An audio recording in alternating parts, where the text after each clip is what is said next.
Well, good evening. Welcome to About the Valley. And my guest this week is Brian Shortsleeve. Brian is a gubernatorial candidate who wants to get a job in the corner office there. And he's running. He's in the primary. There is a competition, so he's looking to get your vote on September 1st. If you're a Republican voter, you'll get a Republican ballot. But if you're unenrolled, you get to choose.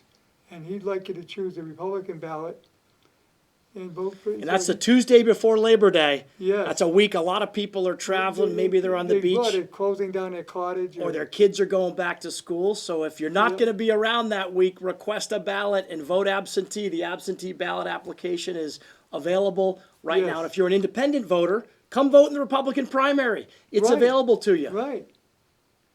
Anyway, what made you want to run for governor? Because you're a pretty successful guy on your own. Well, Harry, I love Massachusetts. I grew up in this state. I grew up in Belmont, Massachusetts. Came from a middle-class family. Both of my parents worked extremely hard to put me through high school. I always wanted to serve my country. My grandfather, when I was growing up, was my hero. He was a Naval Academy grad who had served in World War II. So when my time came, I went to Harvard College on an ROTC scholarship for the Marine Corps. And I spent 4 years as an officer in the Marine Corps, deployed all over the world. I was in Bosnia after the Dayton Peace Accords for part of a peacekeeping mission.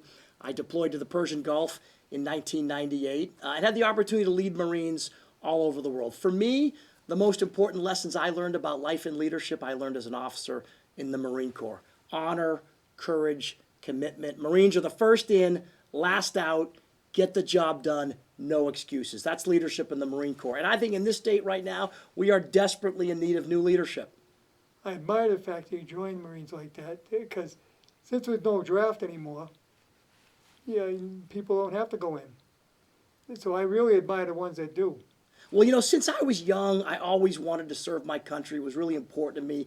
It was a tradition in my family. I tell you one thing about the Marine Corps. In the Marine Corps, leadership means putting the mission first and Yes. never backing down from a tough fight. My mission, running for governor of Massachusetts, is to restore affordability. And I've got a plan day one when I am governor to eliminate all of those state mandated fees from your electric and gas bills. I'll sign the income tax rollback, which will reduce the tax rate from 5% to 4%. I'll end the tax on tips. I'll end the tax on overtime, and I will suspend the gas tax. Those are basic steps, Harry, that would significantly improve Will you be able to get through the affordability. legislature on Oh, that? you bet I will. You bet I will. Don't forget when Bill Weld became governor, people told him, you'll never be able to get anything done because I all know. those Democrats in the legislature. Right. You know, he cut taxes 41 times in his Yes. first year. And you know why? Because he had good ideas. He was a good leader. And people recognized on both sides of the aisle Well, that he the showed- state needed a he new showed where direction. you could bring the money in and still retain the budget at where it is and not have to charge all those taxes. And that's exactly what we need in Massachusetts today. We're a state that was number one in growth and private sector job growth and entrepreneurship not very long ago when Charlie Baker was governor. This state added 250,000 jobs over 8 years. With Maura Healey at the helm, in the last 3.5 years, Massachusetts has lost 30,000 private sector jobs. I want to turn that around. I want to get Massachusetts growing again. Yes, she's almost at the point where she wants to drive people out of the state. Well, you know, we were recently at the very top of what's called the U-Haul one-way outbound list. You know what that Yes. means? It Oh, means yeah. you're leaving and you're not coming back. Yes. That is not a list you want to be at the top of. But the reality is there's 100 people a day right now leaving Massachusetts. Young people, age 25 to 45, are the fastest group leaving. And when you ask them why they're leaving to find jobs in other places. They're going to North Carolina, they're going to Texas, they're going to Florida. We could turn that around. I'm a businessman. I spent my whole life in the private sector building businesses, and we need a businessman in the corner office that can attract companies, get people to grow here so our young people won't leave. I'll guarantee anyone out there that you know someone who's moved to North Carolina, South Carolina, Florida, Texas. You check it, Tennessee. And it's not just people, it's companies. Yes. Just in the course of the last 4 months, we've seen more than 50 companies leave Massachusetts. Even Cape Cod potato chips I know. left Imagine Hyannis. to move to North Carolina. Yeah. That's not fair. Cape Cod potato. How can they call them Cape Cod potato chips any longer? Well, maybe they're going to call them North Carolina potato chips. Yeah. But here's the deal. There are other states that are fighting for our companies. It's a competitive world we live in. It's a national market. There are states like Texas and North Carolina. They're cutting taxes. They're keeping expenses low. Yes. Their energy costs, in some cases, are a third of what ours are. This is a great state. We got the smartest people in the country. We got the best universities. We should be number one, and I know we can be number one again. Thing is, if you look at Florida, they're talking about eliminating the property tax because they got so much money coming in. Well, imagine a state with no income tax. And but no they have- income tax. They have so many people moving there that in the past 8 years, they've paid down half of their state debt. You know, Florida's added 1 million private sector jobs over the past 5 years. Massachusetts has lost 30,000. The private sector is really important. The private Yes. sector is what pays the bills. If you have a growing private sector, it means you're innovative. It means companies want to be here. If your private sector is getting smaller, it means you're not a good place to do business. Well, it's not just the income tax in Massachusetts, the income tax on businesses. People don't realize that they pay a lot more than you do as an individual. And I'm in the small business world. I've spent my career helping small businesses grow and thrive. I'm an entrepreneur. Most small businesses pay at the individual rate because they're organized as what you would call an S Corp or an LLC. Right. So in Massachusetts, many small businesses I talk to now are paying at the 9% rate, which is the 5% plus the 4%. Yes. I met an entrepreneur recently who owns Burger Kings all over New England, Massachusetts, New Hampshire. His costs in New Hampshire are much, much lower than they are here. Number one, he's not paying 9%. But number two, his electricity cost in Massachusetts to run his Burger King, $600,000 a year in electricity. And you know, a third of that bill are state mandated fees. In New Hampshire, he pays none of those things. Right, he's just over the border, not that far away. And by the way, you're paying them too. When Oh, you yeah. look, when you look at your electricity bill or your gas bill I now, know, I did. It's a whole list of charges. well, it looks like a CVS receipt. You know, your electricity bill shouldn't look like a And then at the CVS bottom, receipt. there's a little credit. Well, I looked at my own gas bill about a month ago. We had a cold winter. It was over $1,000 for gas. And in that bill, I had a $123 charge for energy efficiency. And then I had a $126 charge for something called distribution other, which I looked at. Guess what it was? A bunch of fees. And at the very bottom, I had a $15 credit from Maura Healey for something called Massachusetts Winter Bill Relief. So $270 in fees, and I get back $15. Thanks for nothing, Maura Healey. And some people have to spend their summer paying that bill down. That's exactly right. But it doesn't have to be that way. Those are decisions that have been made. Those are bad public policy decisions. The governor controls the Department of Public Utilities.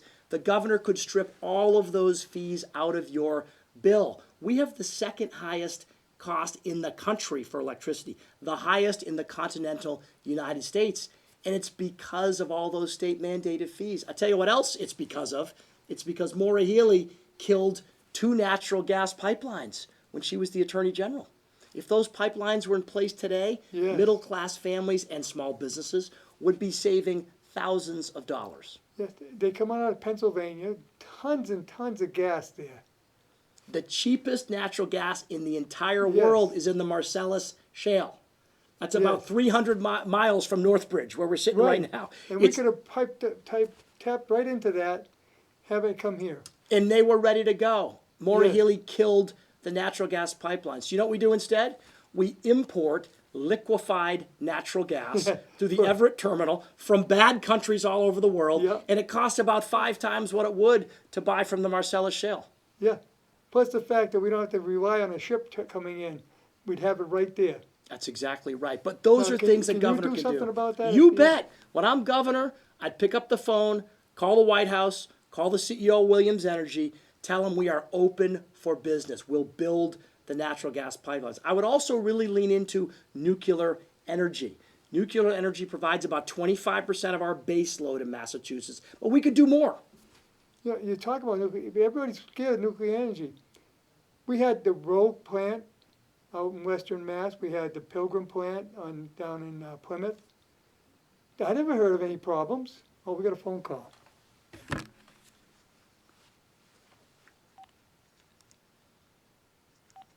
Go ahead, caller, you're on.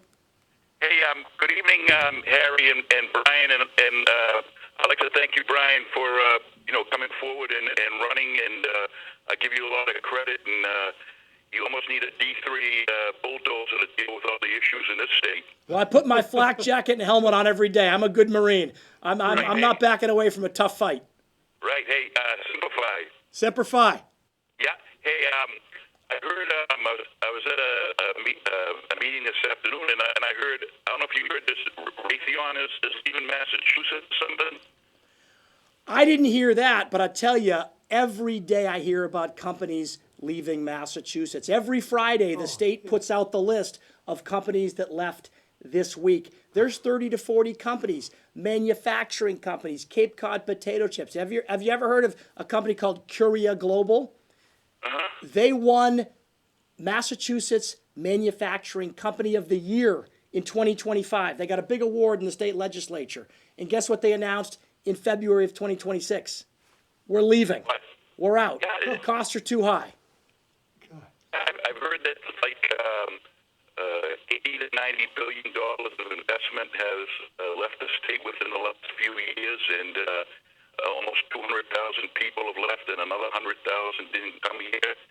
And it's really getting crazy. Like I said, you're gonna have a full plate if you get in there. Well, 100 people a day are walking out the door in Massachusetts right now. Maura Healey may tell you everything's going well. She says she's proud of the record so far. But people are voting with their feet. But I tell you what, help is on the way. I'm a business guy. I spent my whole life helping small companies grow and thrive. I know what it takes to get this state growing again, and I'm ready to go. But they're bringing illegals in. They're bringing illegals in. And that's been a huge cost to the state. That's another thing, too, I wanted to bring up.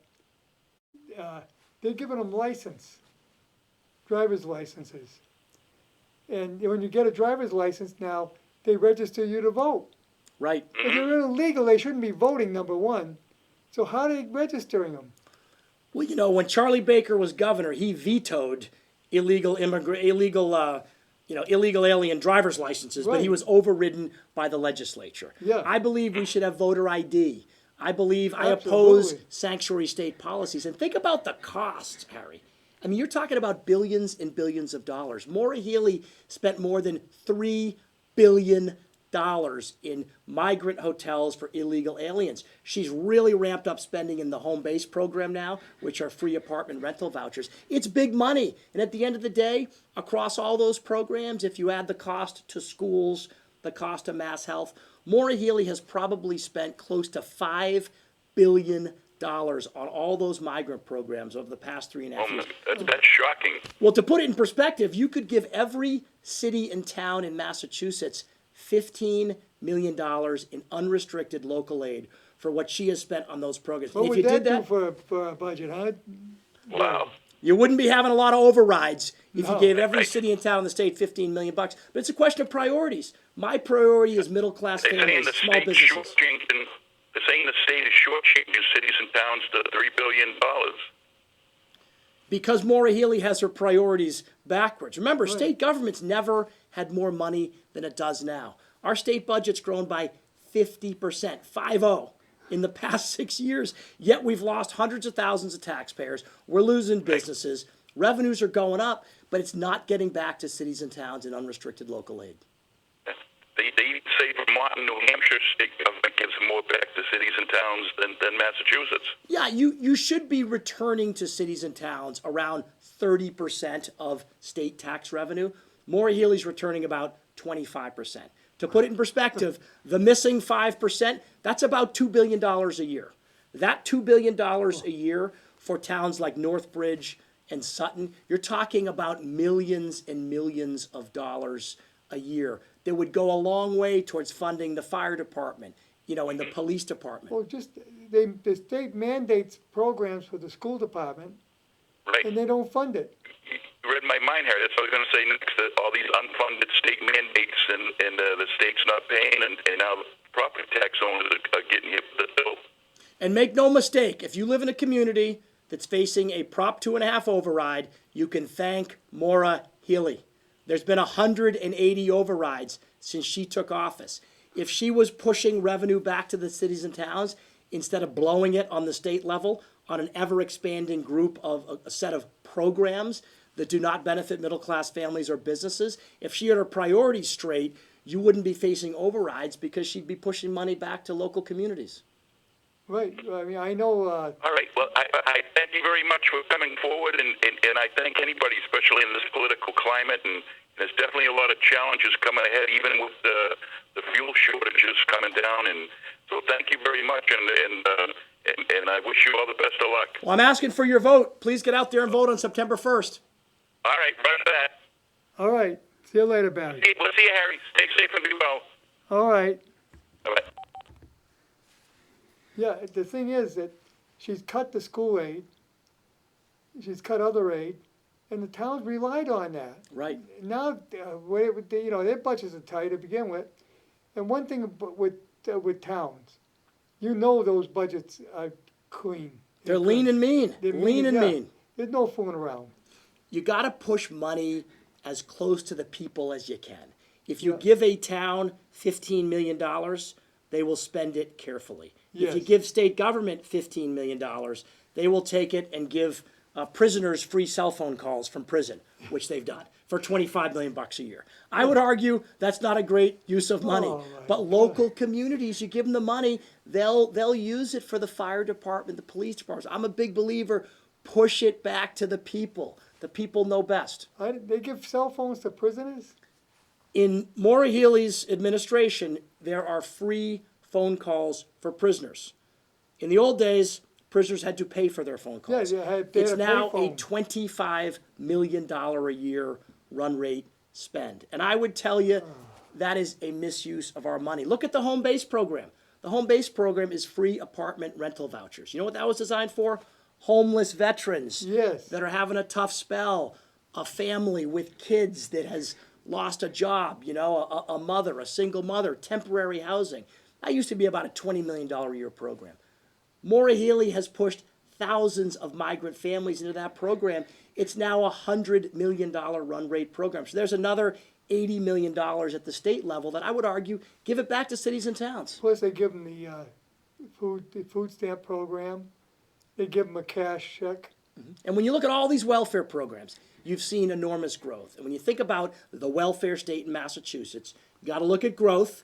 It's growing far faster than our residents can afford. It's growing faster than our core revenue. You got to look at oversight. Are we monitoring the programs? Are we verifying eligibility?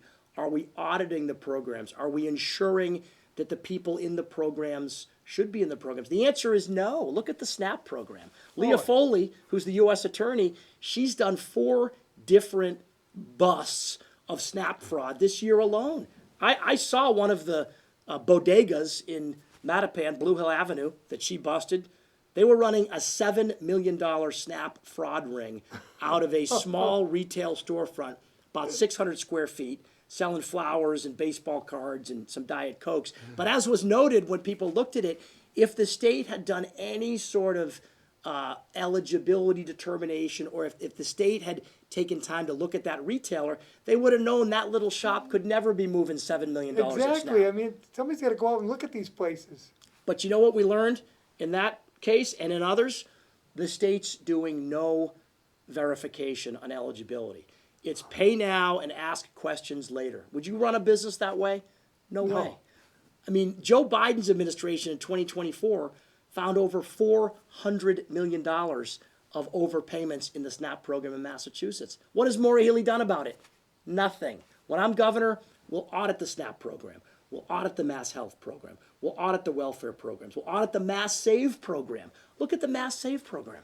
That's $1.5 billion a year now running through your electricity bills.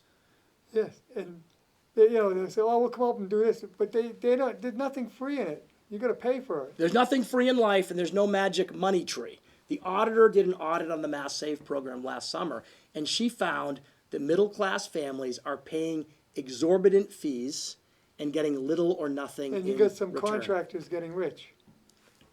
Who knows? Maybe, but we haven't audited it. I'm the only Right. candidate in this race who's ever audited a state agency. Back 11 years ago, when the T was so what is facing, into that? well, the MBTA was facing a fiscal crisis. The governor didn't call a politician. He called a Marine, he called a turnaround specialist. He called me. I was in the private sector building companies, which I enjoyed doing, but I agreed to do 2 years of public service. And when I stepped into the T, we had a $300 million deficit. We audited everything. We audited the cell phone bills. We audited overtime. We audited our outside contracts. We audited the money room that handled our cash. Everywhere we looked, we found waste and abuse. We saved millions and millions of dollars for taxpayers. And when we found fraudsters that were stealing money, we threw them in jail.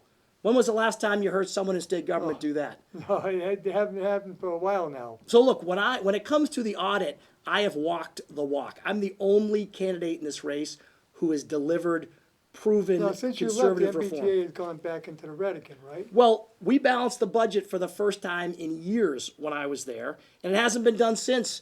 Maura Healey's added over $1 billion of annual spending to the T since I left. But the thing about state government is if you don't manage cost, if you don't pay Right. attention to the numbers, costs will continue to spiral out of And control. you actually improved a lot of the transportation at the MBTA. Oh, you bet. When I got to the T, the patient was on the table bleeding out. The system had stopped running. The commuter rail wasn't running. Over the course of 2 years, we increased investment in the system. We got the Green Line extension, which goes from Leechmere to Tufts, back on track. But as we did it, we also eliminated millions of dollars in waste and abuse.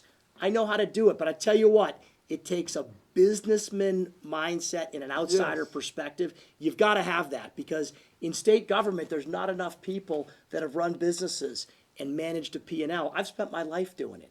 And when I was at the T, we looked at every single line item. You know, we had a $3.2 million Verizon wireless cell phone bill.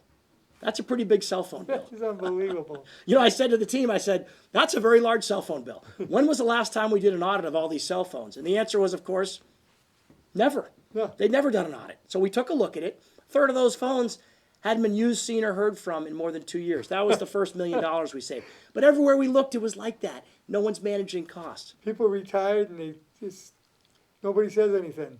Who knows? We found the same. They left the phone behind. But what I took away from that is if you bring a businessman mindset and outsider perspective and you audit everything, every line item, every Yeah. contract, and you really put taxpayers first, in a state budget that's now $65 billion, you're going to find a lot of opportunity to save money. Hey, we got another call here. Go ahead, caller, you're on. I'm on. Yeah, you're on. Hey, Brian. Hello? Hello. You're going to find a lot Oh, of you opportunity. get your TV turned up, there's a delay. That's where you're getting confused. Turn the TV down. Hey, Brian. How are you planning? I just have a quick question. How are you planning on making sure money gets to those towns that doesn't go towards unnecessary programs and unnecessary funding? Couldn't quite catch it. Oh, sorry. How are you planning on making sure money gets to the towns and doesn't go towards unnecessary programs and unnecessary funding? Well, I would do something called zero-based budgeting, okay? I'm a business guy. I've spent my life building companies. Zero-based budgeting means the following. We rebuild the budget from the bottom up. I would start my budget by doubling unrestricted local aid. Unrestricted local aid is about $1 billion a year. Let's double it. And I assure you, build from there. We will find plenty of opportunities in this budget to reduce spending in other places. $1 billion. We're talking a state budget, what, 70 billion? $65 billion. $65 billion. State governments never had more money. Just last week, Right. Maura Healey announced they found an extra $1 billion in the bottom drawer from excess capital gains tax. Oh. When I'm governor and I find $1 million in the bottom drawer, it's coming straight to Douglas, it's coming straight to Northbridge, it's coming straight to Sutton in unrestricted local aid. What we shouldn't do with that $1 billion is continue to rapidly expand a wide variety of welfare programs that are outstripping the capacity of our state to pay for them. So I would tell you this, it's about priorities. And if your priority was I start by doubling unrestricted local aid, that's where you build from. You have another question, Colin? No, that's all. Thank you very much. Thank you. All set? Okay. Yeah, it's $65 billion budget. You can find $1 billion very easily. Oh, you'll find it everywhere. I mean, Diane DeZoglia, the state auditor, is doing a great job. Oh, I know. Every time she does an audit in one part of state government, she doesn't find 8 or 10% savings. She finds like 80% savings. She did an audit on the one little contract that Healy had given, a no-bid contract to a black car company, like a limo company, to provide transportation services for migrants. It was a $6.8 million no-bid contract. The state was paying $150 a trip, in some cases, to move migrants from one side of a parking lot to the other. And what the auditor noted was if your goal was to move people around, you could have hired taxis for 40 or 50 bucks. Uber and Lyft would have done it for 20. And by the way, the local regional transit authority that runs empty buses up and down the road all day long, they would have done it for free. Right. So when she looked at it, this is one tiny contract, $6.8 million.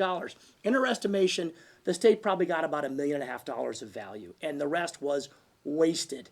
She's done some audits on the Mass Health Program, auditing payments to vendors and verifying was the service provided, was the patient moved, the transportation contract. Millions and millions of dollars of overpayments. So what I would tell you, Harry, in a $65 billion budget, there's an enormous opportunity to eliminate waste.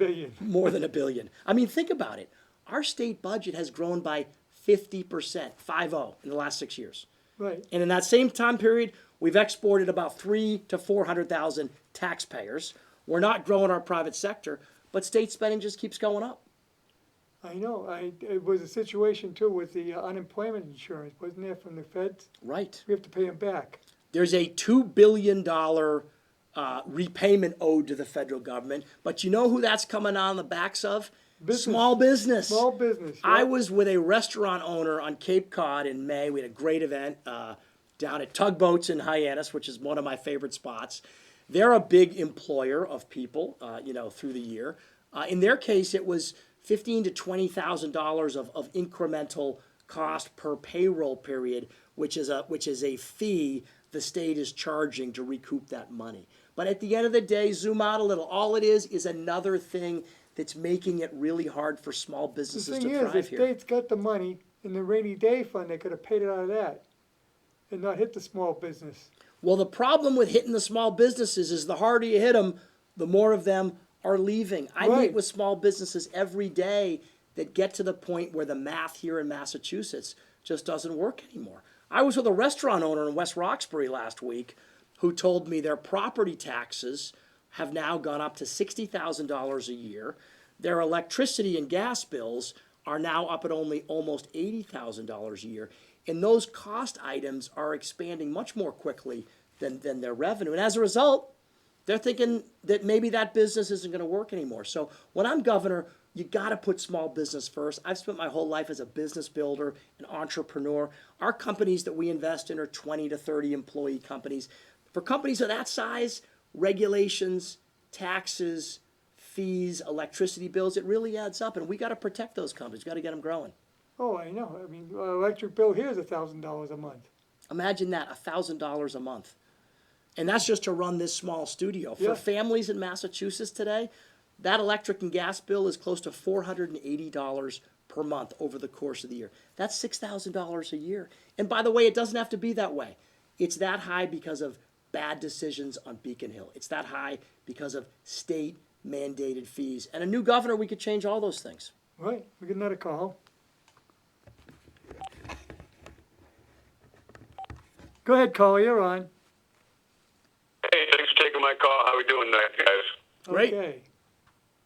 All right, well, I just wanted to call in real quick. I mean, I'm having a really hard time affording Massachusetts in general. I mean, I'm looking down the barrel of moving down south myself. The energy bills are sky high, gas, everything. You've touched on those subjects. Out of curiosity, I mean, how can you get rid of all the energy bills, or at least bring them down to somewhat of an affordable rate? I mean, how can we do that? Well, it's about leadership. And one thing they teach you in the Marine Corps is leadership means having a bias for action. When I am governor, I will eliminate all of those state mandated fees from your electric and your gas bill. A third of your electric and gas bill now are state fees. It's $1,500 a year. Maura Healey has put together a blue ribbon commission to study why your electricity bill is so high. We don't need a blue ribbon commission. Take a look at it. It's all state fees. So I'm a big believer, as a leader, take action. I would take action on those fees. I would sign the income tax rollback. That would save the average middle class family in this state $1,400 to $1,500. You know what else I would do? I would end the tax on tips. I would end the tax on overtime. I would say no to the new mileage tax, no to tolls on the Cape Cod bridges, no to the hike in the auto excise tax, and no way to congestion pricing taxes to come into the city of Boston. Because under Maura Healey, those things are all coming if she's reelected. But there's a lot a governor can do to fix it right now. By the way, the governor of Connecticut, who's a Democrat, has called for suspending the gas tax in Connecticut. Yes. President Trump has said he wants to suspend it at the Nationally. federal level. Yes. Maura Healey, if you're listening, you could do that tomorrow. Right. Call for a suspension of the gas tax until gas gets back to 200, Right. maybe $2.50 a gallon. Yeah. But it takes leadership, right? Right. It takes leadership. And I am firmly committed as a leader to driving affordability and taking action immediately. That's what it's going to take. And it's going to take a governor that's been in the business world. Got some more questions, Colin? No, that's great. Thank you so much. I mean, I just at one point I was curious as to whether or not Maura Healey had a controlling stake in U-Haul at this point. But thank you very much for that. Well, Massachusetts is at the very top of the U-Haul one-way outbound list. And that's a list you don't want to be on the top of. Right. Those are people that have said, I'm leaving and I'm not coming back. We hear that about California, but it's happening right here.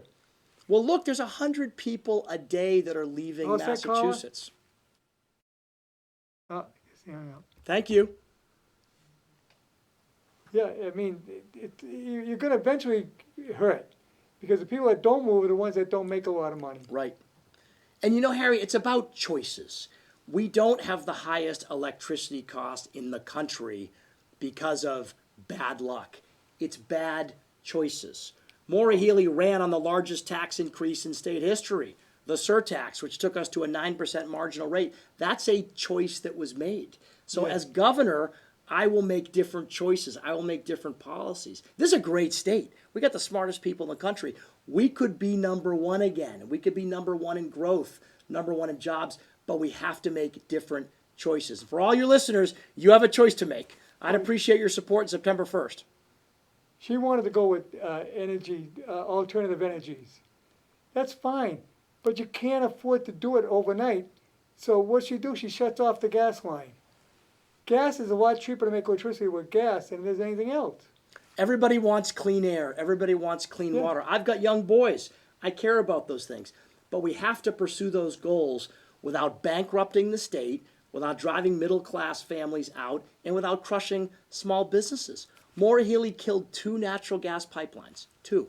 If they were in place today, families would be saving thousands of dollars. The cheapest natural gas in the entire world is in the Marcellus Shale, and I'm pointing because it's about 300 miles from here. We should build those pipelines. Yeah. We should also invest in nuclear energy, which is efficient and cheap.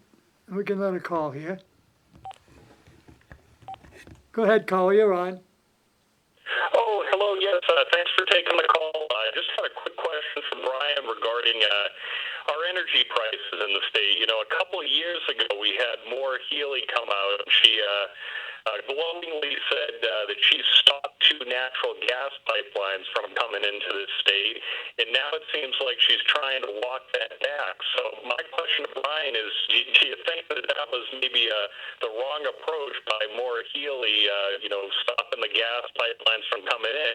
And what are your thoughts on us having to burn like millions of barrels of oil during that cold snap this winter? That doesn't seem like the right approach.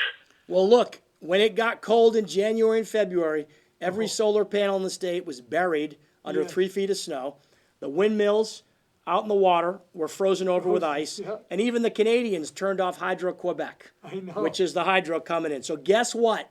because we don't have enough natural gas, we were back to running oil-fired plants like the one in Braintree, Massachusetts, that only fires up in times of great need. So I would tell you that Maura Healey's energy policies have been a spectacular failure. They've failed us because they've driven up our costs, and they failed us because when the chips are down and the weather got cold, we're back to using oil to generate electricity. Maura Healey has also banned new gas hookups. That is a killer for businesses. I was in Douglas, Massachusetts about 2 months ago. There's an enormous site there that would be a perfect location for a data center or a distribution center, 1.3 million square feet. But guess what? They need to hook in to natural gas. Right. You can't run a 1 million square foot distribution center with solar panels and windmills. You need natural gas. If you're going to run a data center, they want to generate their own electricity. Right. They don't need. They need to because they use a lot. And they don't need the electricity from the grid. All they need is natural gas, and they will run gas-fired turbines, which are clean, to generate power for the data center. Maura Healey has blocked them from new gas hookups. That has a direct effect on that town. They'd be getting millions of dollars in income. Valley. And the whole valley. But by the way, you see it with homes as well. There are homeowners that are trying to build new homes that can't hook into the system. They're being required to go on electric heat pumps for heat. And by the way, when we have the highest electricity rates in the entire continental United States, the last thing you should be doing is forcing homeowners to use heat pumps. All it does is continue to make the state less and less affordable. Yeah, and you also make it impossible to build a house. You make it impossible to build a house because it increases the cost of building a house. When it comes to building new homes in this state, we need more supply. But a lot of these regulations that Maura Healey has put in, for example, the stretch energy code, required electrification, required solar panel plans for the roof, no gas hookups. The result of those things, if you talk to builders, has been to increase the cost to build by 25 to 30%. And as a result, you can't build affordable housing. When I'm governor, we'll suspend the stretch code. We'll suspend some of the zoning rules in the city of Boston, for example, that have required an extraordinarily high percent of units to be affordable. But the result of those regulations is projects don't pencil out, and therefore no one's building. Another example would be MEPA review. That's the Massachusetts Environmental Protection Agency. In New York, Governor Hochul, a Democrat, just announced she is suspending MEPA review in New York for all state residential projects because she acknowledged they add cost, they add time, and those reviews don't do much other than more red tape and more money. 5-year suspension. If you suspend MEPA review, if you suspend the stretch code, if you suspend some of the zoning requirements, you will find there's probably 100,000 units out there that builders would build. The market works, right? The laws of supply and demand are undefeated. If you drop the cost to build, units will get built. But we need a governor who will lead there and take action. Yeah, I mean, right now, it's not just the housing, but the rents are just prohibitive for people. Right. And the further you go, closer you go to Boston, the worse it gets. That's exactly right. You all set, Carla? I appreciate it. Thank you. Thanks for the question. Okay. Yeah, I mean, it's gotten to a point that young people can't afford to, they leave the house, they can't afford to get a rent. Right. My granddaughter is looking to find a place. Can't find any place she can afford. Well, young people need two things. They need a job and they need a place to live. Yeah. And as governor, I will be committed to getting our economy growing again so there's more jobs for young people. And I'll be committed to slashing all that red tape that is making housing too expensive to build so that we can build housing that people can afford to live in. But you got to do both. You got to provide jobs and you got to provide housing. Yeah, and it's not that hard to do. We know how to do it. We know how to do it. There's members of the Boston City Council, by the way, all Democrats, who have proposed suspend inclusionary zoning rules, suspend the stretch code. In New York, the Democrat Governor Hochul has ended MEPA review. These are good ideas. Right. Just talk to the contractors. They'll tell you how easy it would be. And these aren't Republican ideas or Democrat ideas or independent ideas. They're good ideas. We got to get this economy growing again. We got to build more housing. And a lot of that red tape and a lot of that administrative burden you're putting on builders is resulting in builders deciding they're going to build somewhere else. The largest investor in Boston real estate is a guy named Fred Cans, who runs an outfit called National Real Estate Investment Advisors. Billions of dollars invested in Boston.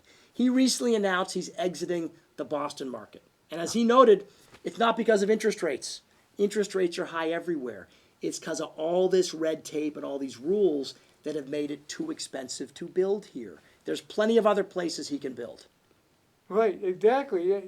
When you add to the cost of building, they're going to look elsewhere. Of course. Or else builders are only going to build very high-end stuff where the math works. Because guess what? It's a math problem. And right now, there are thousands and thousands of residential projects that don't pencil out. I was talking to a developer in Quincy who said, this is a multifamily development, condos, who said that the stretch code there was adding $30,000 to $50,000 of build cost per unit.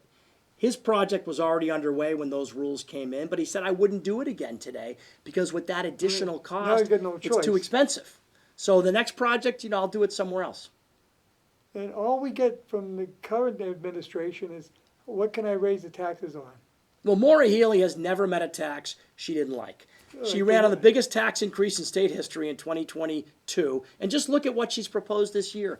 The Municipal Empowerment Act. By the way, what a nice sounding name, huh? The Municipal Empowerment Act. Sounds nice. You know what that bill would do? It would allow cities and towns to triple your auto excise tax. Right, which we got that down with Prop 2.5. Prop 2.5 took it from 6.6% to 2.5%. Big win. Under the Municipal Empowerment Act, your auto excise tax could go up to 7.5%. To put that in perspective, if you bought a car for $50,000, well, that's the thing too. Now cars are a hell of a lot more expensive now. You bet they are. The average new car in this state is close to $50,000. Right. You'd pay at 6% sales tax. You'd pay $3,000 to take it off the lot, and then about 6 weeks later, you'd get that dreaded note in the mail from your local community. The excise tax. And you already paid the huge sales tax. You paid the huge sales tax. You got the car home. You probably got about 1,000 miles on it. In my example, a $50,000 car, you get a bill for $1,200. That is a punch in the gut. That bill could be $3,700 under Maura Healey's proposal. When I'm governor, the Municipal Empowerment Act will be dead. You know what else will be dead? The mileage tax. There's another bill moving through the legislature called the Freedom to Move Act. Yeah. Another nice sounding name.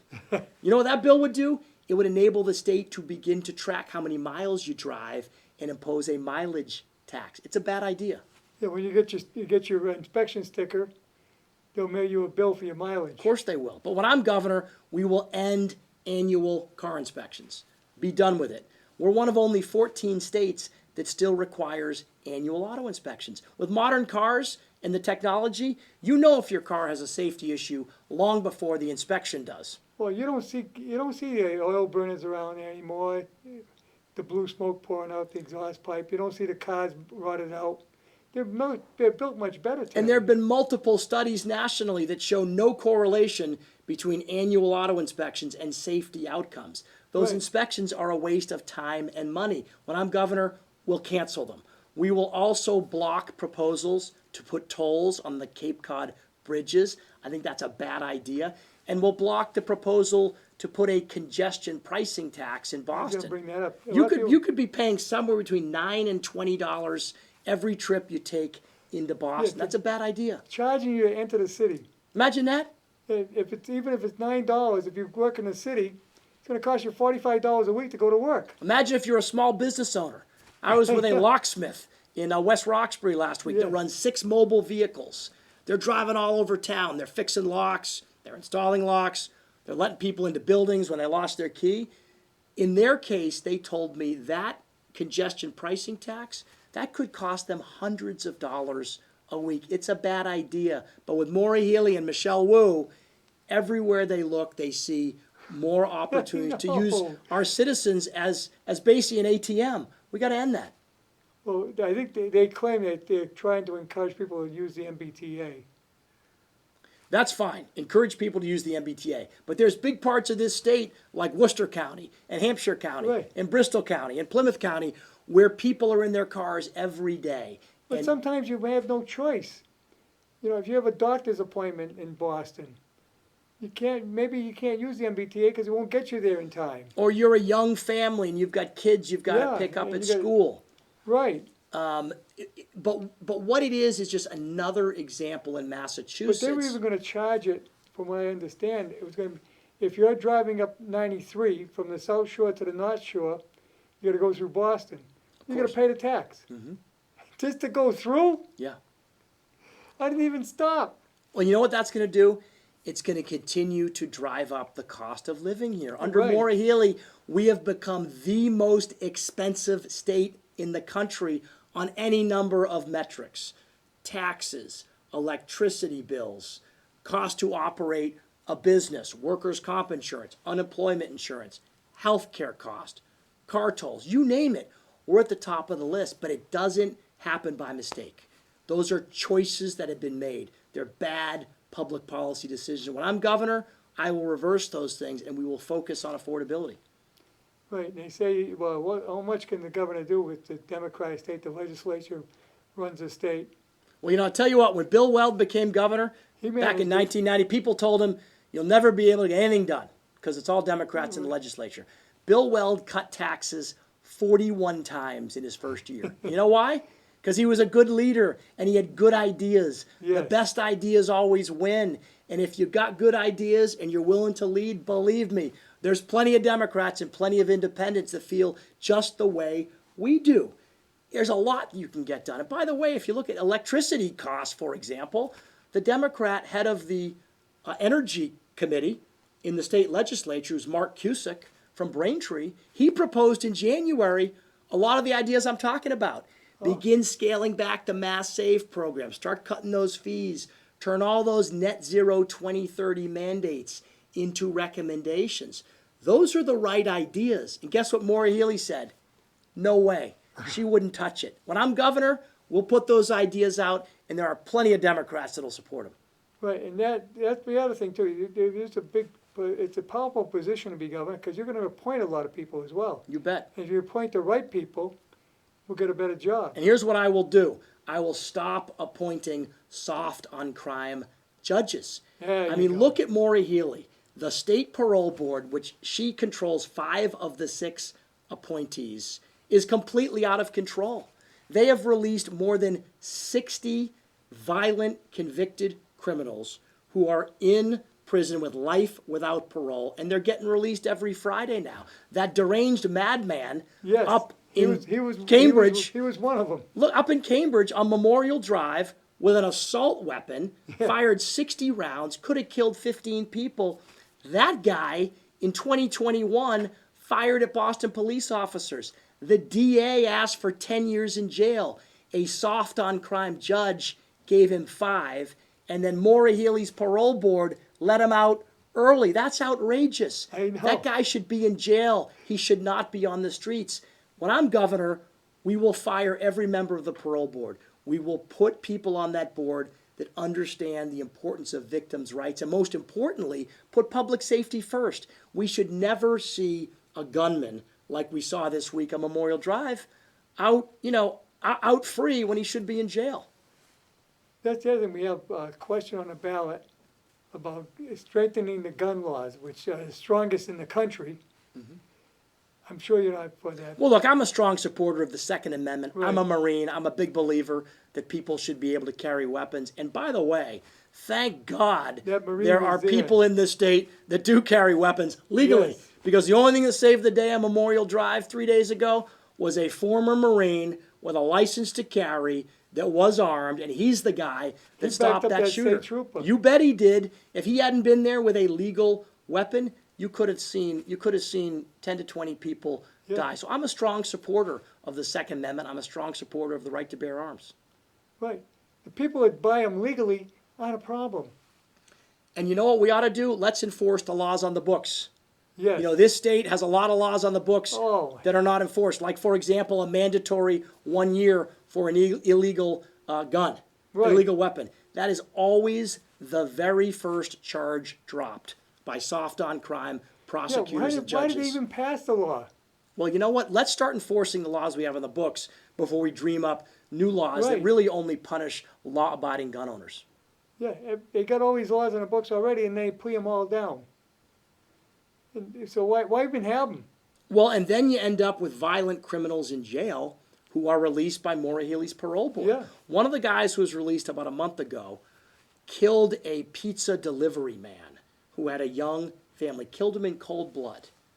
That guy was released by the parole board. Should have been in prison with life without parole. And remember, by the way, when life without parole came in, it replaced the death sentence. And we were told then that life without parole was going to be something better. And here we are, we find that we don't even have that. It was definitely going to be life without parole. And then it turns into, well, they've been there a long time. Oh, we release them on weekends. Well, the result is it's the slow deterioration of accountability in our criminal justice system. You're releasing these people onto the streets, and you see the outcome, like we saw this week on Memorial Drive. I think it's outrageous. When I'm governor, we'll get back to basics. Keep the bad guys in jail. Appoint judges who will be tough on crime. Appoint a parole board that puts the rights of victims and the safety of the public first. Right. The thing is, you won't commit the crime if you know you're going to go to jail. That's exactly right. And if you know you're not going to get out easy. But if there's no accountability, right, you're going to see more crime. Another example of that would be cashless bail. Cashless bail is costing taxpayers $7 million a year because guess what? The state has to put up the money. I believe we should end cashless bail. I believe that I'll give you another example. Back in the fall, there was that Boston police cruiser that was burnt to the ground by a big mob of people. And the two guys that were arrested there, the prosecutors wanted like $37,000 of bail. They got out with $500 of bail. It's outrageous. I oppose that. Yeah, for $500, they won't even show up in court. Well, again, that's just another example of a lack of accountability. If you don't have accountability, and it starts with things like cashless bail or low bail limits, you're going to let a lot of people out that should be in jail. Right. Okay, I'm definitely against cashless bail because you got people that commit violent crimes and they let them out on cashless bail. You bet they do. God. And look, in fact, was it in Chicago where they're cutting the ankle bracelets off? Is that right? Yeah. Yeah, maybe, yeah. Yeah, they've got to have how many? It's in the thousands that they don't know where they are. Mm-hmm. I mean, you got to realize that these people could care less. They're going to do whatever's good for them. The guy, the shooter on Memorial Drive last week, had a rap sheet that was pages long. This guy was a bad guy, had a big criminal record, has major psychological issues. Everyone knew it, even his parole officer knew it. And with the gun laws we got, and he still got a gun. And he got a gun. The judge that sentenced him 5 years ago to a very lenient sentence, even she acknowledged she was rolling the dice. She was taking a chance on him. It's a mistake. We got to put the security and safety of the public first. And when you look at Maura Healey's parole board, it's her responsibility. The buck stops with her. She has appointed those people. They should all be removed. And we should put people on that parole board that care about the rights of victims and care about public safety and care about keeping people off the streets. Hey, look at their rap sheet. Oh my God, all these crimes. I'm not going to let you out. Mm-hmm.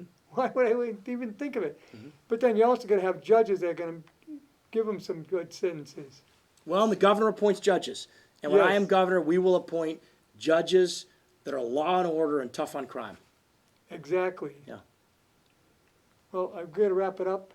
You want to make a parting? Well, Harry, thank you so much for having me. As you know, I said, I'm Brian Shortsleeve. The primary is September 1st. If you're an independent voter, you can come out and vote in the Republican primary. If you're a Republican, you can vote too. I would appreciate your vote. I'm a Marine. I'm an entrepreneur. I'm a businessman. I'm the father of 3 teenage boys. I'm a business builder. I spent my life helping small companies scale and thrive. And I'm ready to go as governor day one to get this state growing again and make this state number one again in so many ways.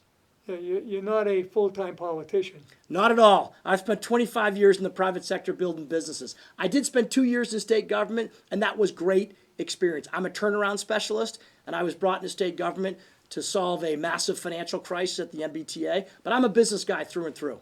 Well, the idea behind that, when this country got started 250 years ago, was you would serve a couple of years in government and then go back to living it. So that way you live with what you put. That's right. Well, I did 2 We years don't in do state that government. anymore. I had 2 years in state government. I had no desire to be a long-term state government bureaucrat. I Right. was dying to get back to the private sector, but I had a mission. My mission was to balance the operating budget for the T, fix the Green Line extension, strip out waste and abuse, get costs under control, and we did those things. You can achieve a great deal in government when you bring a businessman mindset and an outsider perspective. And by the way, a Marine's determination, because it's hard work. Driving reform in state government, you got to take on the bureaucracy, take on the big government unions, take on the contractors that often are making a lot of money.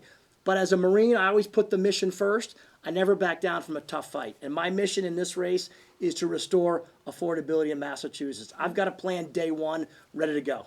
And you're not looking to move up after that, you just want to be governor. I just want to be governor. I want to fix this state. I got Yep. 3 teenage boys. When I talk about this race with my wife, it always comes back to our sons. You know, I want them to come back here after college and raise their families here and build companies here and chase their dreams here. But I do fear if we don't get the private sector economy growing again and we don't get costs down in Massachusetts, my kids, my grandkids, your grandkids, they may be living in other states. And Lieutenant Governor, you still, I got a great lieutenant governor running with me, Sean Oliver. He's a city councilor from New Bedford. He understands the challenges that municipalities face every day. He's a corrections officer. Yes. He's got a great background. He understands law and order. It's a terrific ticket. He's from New Bedford, so he brings a lot of great experience with the South Coast. He's also a first-generation American. His Right. parents came to this country legally. He's part of the American dream, and he's going to be a great lieutenant governor. my grandparents came here from Poland, and the first thing they had to do was find a job, Yeah. because they didn't get any welfare. Well, look, I'm a big believer in legal immigration. This country was built on legal immigration. Right. By the way, if you look at the biggest companies, publicly traded companies in America, about a third of them are run by immigrant founders or their families. It's Yes. a great part of our tradition. But people have to come here legally. They have to do it the right way. And they have to salute our flag, and support our values. Yes, yes, I see it too much. These demonstrations with foreign flags. Well, man, you're in America. If you don't like America, get out of here. Well, this is a great country, and this is a great state. And I know we can be number one again, but we need leadership. We need a Yes. governor that will lead. Governor Healy tends to appoint blue ribbon commissions and, councils on every problem that faces us. She appointed a competitiveness council to try to tell her why businesses are leaving Massachusetts. When I'm governor, I will not need a competitiveness council. I know why businesses are leaving. It's right there It's in front of you. taxes, it's energy bills, it's Right. regulations. If you need to appoint a competitiveness council, it means you're not competitive. I know what to do, and I'm ready to go on day one. Just look at where they're going, and look at those states, and why are they going there? Well, obviously, less taxes, less energy costs, less everything. Less everything. And we can get there again in Massachusetts, right? Yes. We can get there. We do not have the highest energy cost in the country because of bad luck. They're choices we've made, bad We gotta decisions. go. All right, thank you so much. Great to see everybody. Thank you, Harry. Thank you. This was fun.